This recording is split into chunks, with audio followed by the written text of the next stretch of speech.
Chapter 2. The Curse of the Baskervilles. "I have in my pocket a manuscript," said Dr. James Mortimer. "I observed it as you entered the room," said Holmes. "It is an old manuscript?" "Early 18th century, unless it is a forgery." "How can you say that, sir?" "You have presented an inch or two of it to my examination all the time that you have been talking. It would be a poor expert who could not give the date of a document within a decade or so. You may possibly have read my little monograph upon the subject. I put that at 1730. "The exact date is 1742. Dr. Mortimer drew it from his breast pocket. "This family paper was committed to my care by Sir Charles Baskerville, whose sudden and tragic death, some 3 months ago, created so much excitement in Devonshire. I may say that I was his personal friend, as well as his medical attendant. He was a strong-minded man, sir, shrewd, practical, and as unimaginative as I am myself. Yet he took this document very seriously, and his mind was prepared for just such an end as did eventually overtake him." Holmes stretched out his hand for the manuscript and flattened it upon his knee. "You will observe, Watson, the alternative use of the long S and the short. It is one of several indications which enabled me to fix the date." I looked over his shoulder at the yellow paper and the faded script. At the head was written Baskerville Hall, and below, in large scrawling figures, 1742. "It appears to be a statement of some sort." "Yes, it is a statement of a certain legend which runs in the Baskerville family." "But I understand that it is something more modern and practical upon which you wish to consult me." "Most modern, a most practical, pressing matter, which must be decided within 24 hours. But the manuscript is short, and is intimately connected with the affair. With your permission, I will read it to you." Holmes leaned back in his chair, placed his finger-tips together, and closed his eyes with an air of resignation. Dr. Mortimer turned the manuscript to the light, and read in a high, cracking voice the following curious old-world narrative. "Of the origin of the Hound of the Baskervilles there have been many statements, yet as I come in a direct line from Hugo Baskerville, and as I had the story from my father, who also had it from his, I have set it down with all belief that it occurred even as is here set forth.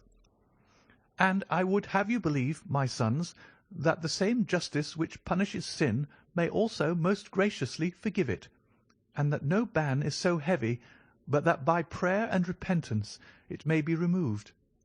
Learn then from this story not to fear the fruits of the past, but rather to be circumspect in the future, that those foul passions whereby our family has suffered so grievously may not again be loosed to our undoing.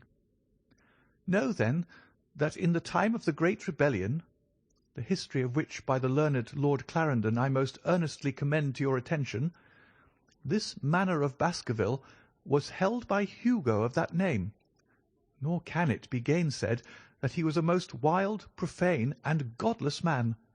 This, in truth, his neighbours might have pardoned, seeing that saints have never flourished in those parts, but there was in him a certain wanton and cruel humour, which made his name a byword through the West.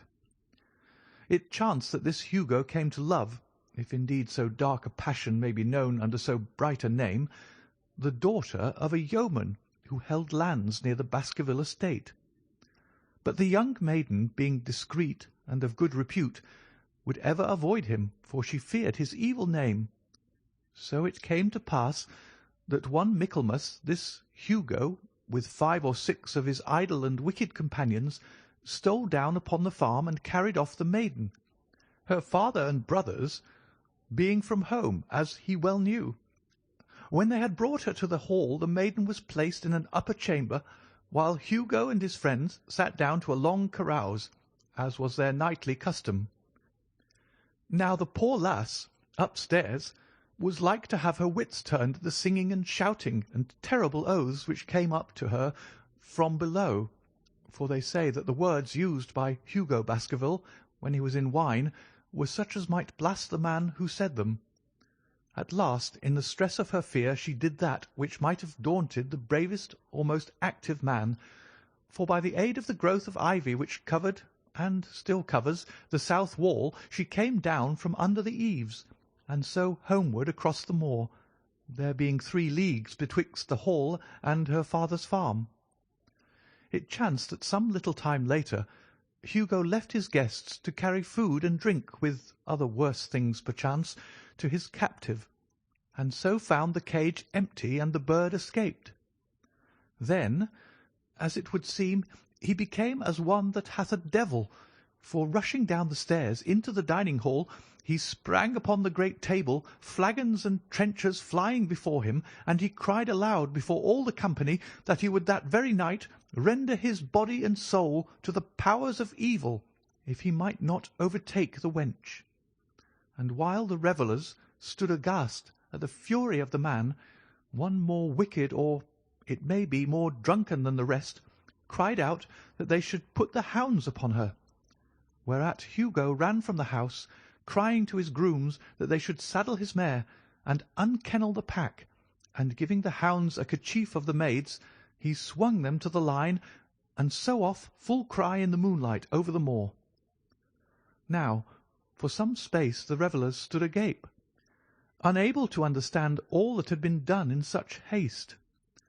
But anon their bemused wits awoke to the nature of the deed which was like to be done upon the moorlands.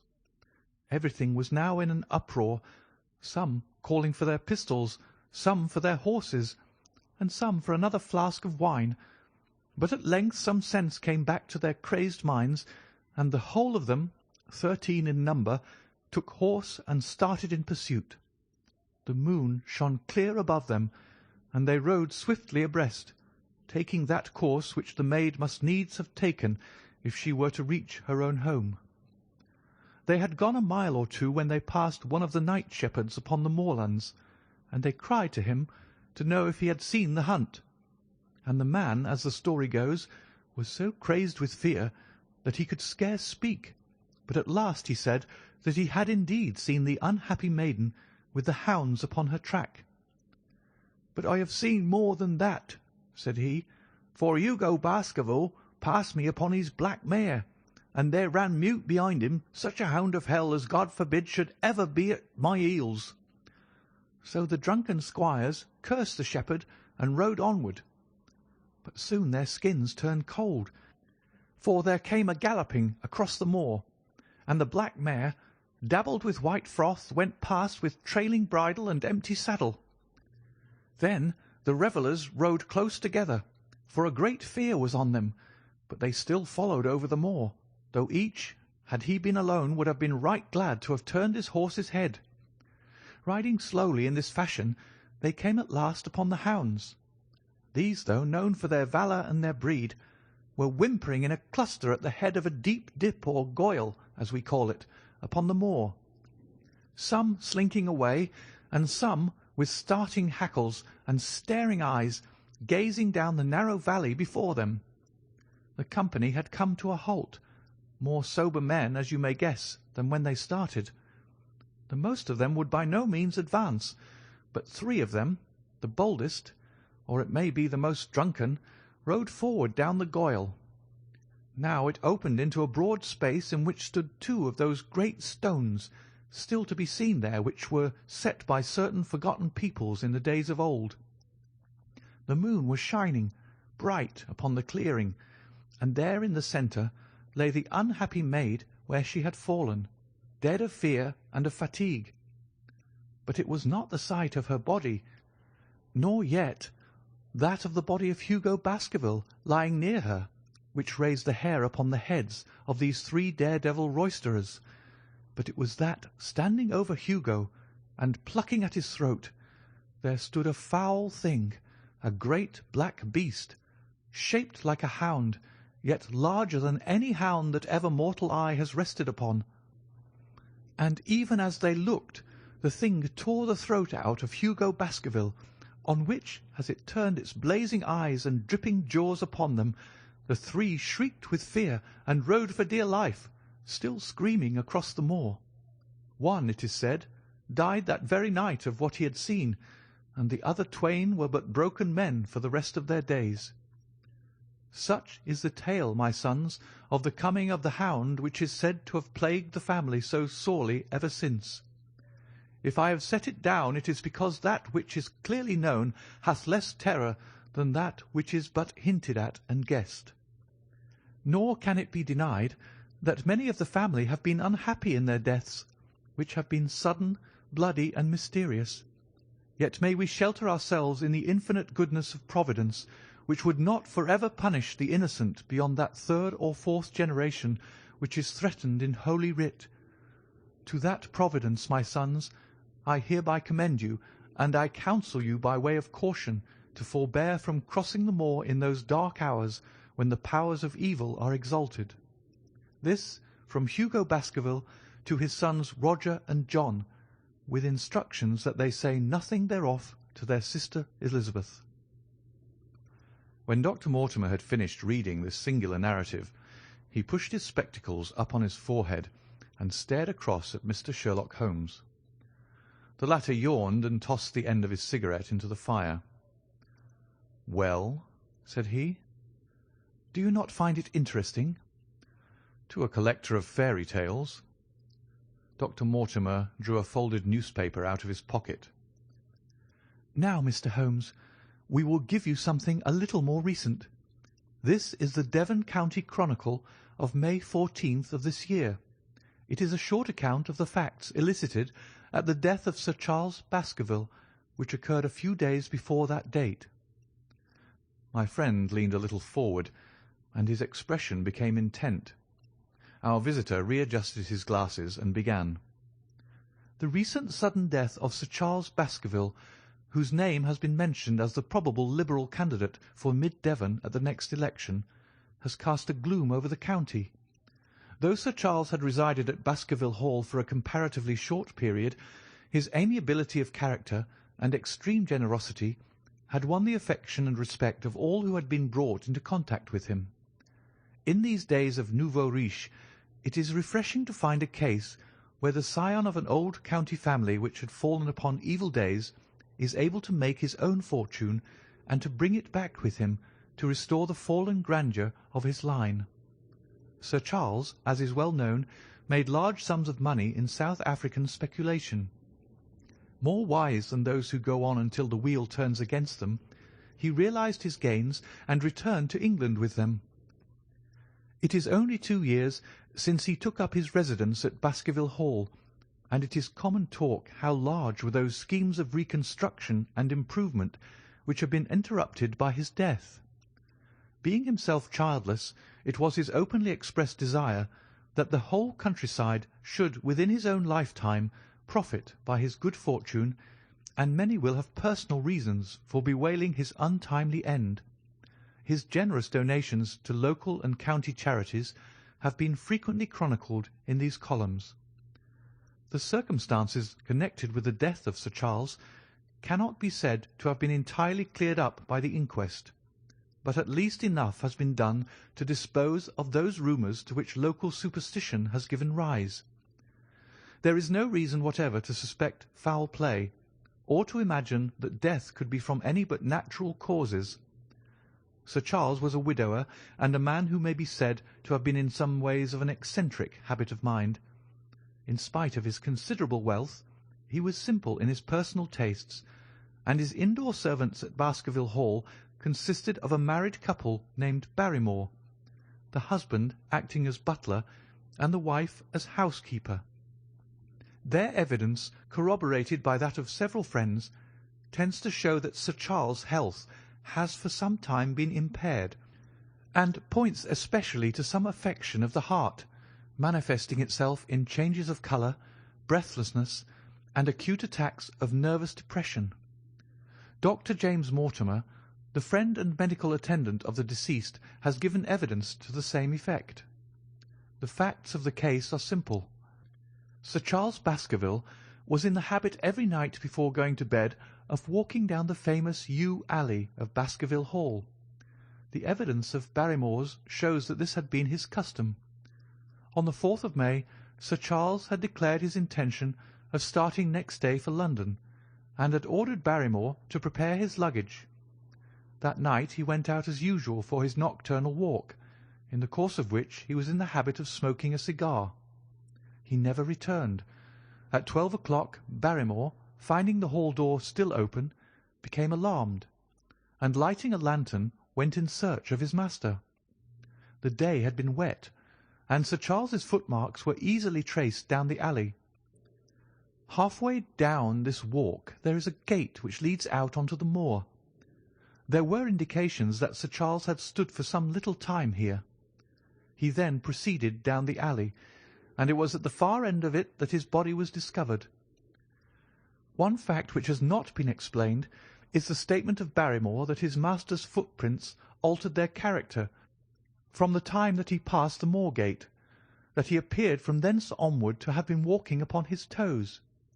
One Murphy, a gipsy horse-dealer, was on the moor at no great distance at the time, but he appears by his own confession to have been the worse for drink. He declares that he heard cries, but is unable to state from what direction they came. No signs of violence were to be discovered upon Sir Charles's person, and though the doctor's evidence pointed to an almost incredible facial distortion, so great that Dr. Mortimer refused at first to believe that it was indeed his friend and patient who lay before him, it was explained that is a symptom which is not unusual in cases of dyspnea and death from cardiac exhaustion. This explanation was borne out by the post-mortem examination, which showed long-standing organic disease, and the coroner's jury returned a verdict in accordance with the medical evidence. It is well that this is so, for it is obviously of the utmost importance that Sir Charles's heir should settle at the Hall and continue the good work which has been so sadly interrupted. Had the prosaic finding of the coroner not finally put an end to the romantic stories which have been whispered in connection with the affair, it might have been difficult to find a tenant for Baskerville Hall. It is understood that the next of kin is Mr. Henry Baskerville, if he is still alive, the son of Sir Charles Baskerville's younger brother. The young man, when last heard of, was in America, and inquiries are being instituted with a view to informing him of his good fortune. Dr. Mortimer refolded his paper and replaced it in his pocket. Those are the public facts, Mr. Holmes, in connection with the death of Sir Charles Baskerville. I must thank you, said Sherlock Holmes, for calling my attention to a case which certainly presents some features of interest. I had observed some newspaper comment at the time, but I was exceedingly preoccupied by that little affair of the Vatican cameos, and in my anxiety to oblige the Pope, I lost touch with several interesting English cases. This article, you say, contains all the public facts? It does. Then let me have the private ones. He leaned back, put his fingertips together, and assumed his most impassive and judicial expression. In doing so, said Dr. Mortimer, who had begun to show signs of some strong emotion, I am telling that which I have not confided to anyone. My motive for withholding it from the coroner's inquiry is that a man of science shrinks from placing himself in the public position of seeming to endorse a popular superstition.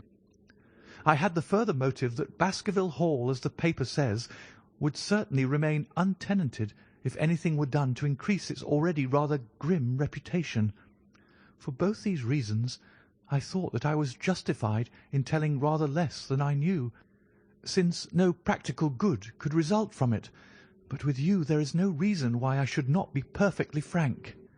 The moor is very sparsely inhabited, and those who live near each other are thrown very much together.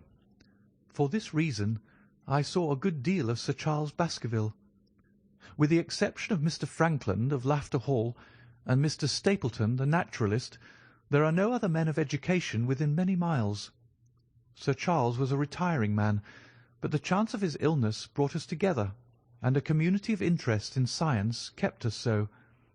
He had brought back much scientific information from South Africa, and many a charming evening we had spent together discussing the comparative anatomy of the Bushman and the Hottentot. Within the last few months it became increasingly plain to me that Sir Charles's nervous system was strained to the breaking point. He had taken this legend which I have read you exceedingly to heart, so much so that although he would walk in his own grounds, nothing would induce him to go out upon the moor at night. Incredible as it may appear to you, Mr. Holmes, he was honestly convinced that a dreadful fate overhung his family, and certainly the records which he was able to give of his ancestors were not encouraging. The idea of some ghastly presence constantly haunted him, and on more than one occasion he has asked me whether I had on my medical journeys at night ever seen any strange creature or heard the baying of a hound. The latter question he put to me several times, and always with a voice which vibrated with excitement. I can well remember driving up to his house in the evening some 3 weeks before the fatal event. He chanced to be at his hall door. I had descended from my gig, and was standing in front of him, when I saw his eyes fix themselves over my shoulder and stare past me with an expression of the most dreadful horror. I whisked round, and had just time to catch a glimpse of something which I took to be a large black calf passing at the head of the drive. So excited and alarmed was he that I was compelled to go down to the spot where the animal had been and look around for it. It was gone, however, and the incident appeared to make the worst impression upon his mind. I stayed with him all the evening, and it was on that occasion, to explain the emotion which he had shown, that he confided to my keeping that narrative which I read to you when I first came in. I mention this small episode because it assumes some importance in view of the tragedy which followed, but I was convinced at the time that the matter was entirely trivial, and that his excitement had no justification. I was at my advice that Sir Charles was about to go to London. His heart was, I knew, affected, and the constant anxiety in which he lived, however chimerical the cause of it might be, was evidently having a serious effect upon his health. I thought that a few months among the distractions of town would send him back a new man. Mr. Stapleton, a mutual friend who was much concerned at his state of health, was of the same opinion. At the last instant came this terrible catastrophe. On the night of Sir Charles's death, Barrymore the butler, who made the discovery, sent Perkins the groom on horseback to me, and as I was sitting up late, I was able to reach Baskerville Hall within an hour of the event. I checked and corroborated all the facts which were mentioned at the inquest. I followed the footsteps down the yew alley. I saw the spot at the moor-gate where he seemed to have waited. I remarked the change in the shape of the prints after that point. I noted that there were no other footsteps save those of Barrymore on the soft gravel, and finally I carefully examined the body, which had not been touched until my arrival. Sir Charles lay on his face, his arms out, his fingers dug into the ground, and his features convulsed with some strong emotion to such an extent that I could hardly have sworn to his identity. There was certainly no physical injury of any kind, but one false statement was made by Barrymore at the inquest. He said that there were no traces upon the ground round the body. He did not observe any, but I did, some little distance off, but fresh and clear. Footprints? Footprints. A man's or a woman's? Dr. Mortimer looked strangely at us for an instant, and his voice sank almost to a whisper as he answered, "Mr. Holmes, they were the footprints of a gigantic hound." End of chapter 2.